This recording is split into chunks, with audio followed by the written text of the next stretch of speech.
Nigeria's Minister of Housing and Urban Development, Ahmed Dangiwa, says any further increase in the cost of essential building materials will mean a crisis in delivering houses in the country. Obinna Onukwo, Deputy CEO and co-founder Purple, joins me now on the property development landscape in Nigeria. Obinna, thank you so much. Pleasure to have you on the show with us today. Thank you for having me. Let's talk about, you just heard me talking to my previous guest on cement and the rising surging prices and that meeting that was able to, between the makers and the government, to bring down prices. Let's talk about how this impacts on the property market in Nigeria. Now, what we're hearing is that some property developers are either abandoning projects or unable to meet project timelines, etc., due to rising cost of cement, not just cement, but other building materials. Help us understand the scale of this and how it's impacting on the industry. Okay, thanks. So in terms of scale, it's quite significant. If you look at the input that goes into the building process, there's granite, there's sharp sand, there's wire, there's formwork. All those prices have gone up by about 40% over the past 3 years. Only between last year and this year, 40%, yeah? Cement has gone up by 60%, so it's even higher. And cement is about 20% of the construction value. If you're doing construction, 20% of your cost goes into cement. So you can imagine the impact is going to be. So I'm guessing probably the reason why government added at 7,000 is because 40% of what it was at 5,000 before gives you 7,000. But are you concerned that the government may not be able to hold prices down for a significant amount of time? Government is not a manufacturer. They're policy makers. They can influence policy, they can give direction.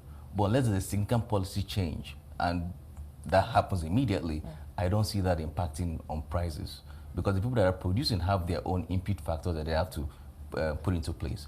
The only thing that may happen is from the demand side, because at a point in time, if it gets too high and people stop buying, then the manufacturers are stuck with the goods, and that's not their intention. Their intention is to sell. Yeah. So, but for property developers, how are they, such as also Purple, how are you hedging? If that's even possible in this environment, what are the options available to you? We hear that some are benchmarking property prices with the dollar that continues to strengthen against the naira. Changes week in, week out. So, what are the options? Changes by the hour.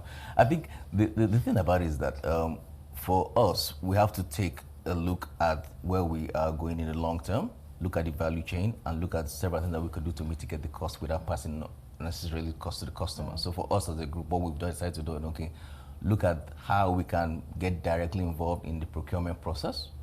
That way you cut off the middle guys, and you save a lot of cost, and passing those cost savings to your consumers.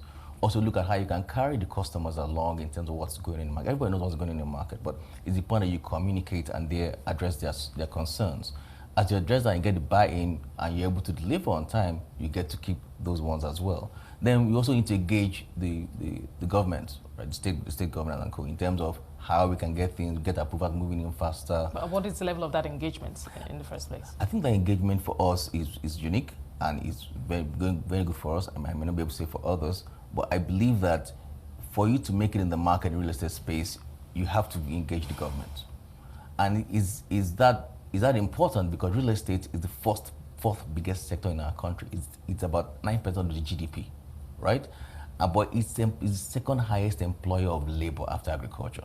So if you don't get it right, there's a cascading effect that happens. We see it happening in China right now, where the government is coming to come and bail out the real estate sector because 20% of the Chinese work is structured there. We see it happening in the US where the CDOs collapsed and Obama had to come in. So if you don't manage it well, it may get blown out of hand, right? It will employ a lot of people in real estate space, from Lagos to Sokoto. A lot of people are involved in, whether it be at the mini level where they're doing small constructions, or at the big level where we do like commercial projects like we do and co. So whatever actions we need to take to stem the situation and get everybody together on the table to talk sensibly and charge the cost for that, we need to do it in India. But are you changing your forecasts for the market's growth this year? I know that January wasn't too far along, but a lot has happened between January and today, especially around the exchange rate. Are you going back to the table to readjust your forecast and expectations for growth this year? In terms of growth, if we look at the numbers of where we're coming out from last year, the economy grew about 2.5. We've not seen the Q4 figures. I expect that to remain the same. For the economy, GDP, yeah. 3.2, 3.5 is the projection. The projection, ask, yes. but projection. But then if you have to look at it from where we are coming from and where we're going to. Now, out of that, real estate was about the third best performing sector last year. What this cement pricing thing is going to do is probably dampen that. But because it's a long-term journey, a lot of the investors that have come into real estate in the interested business have already made those long-term projections in terms of where they're going to take their businesses to, how the question are going to peter out.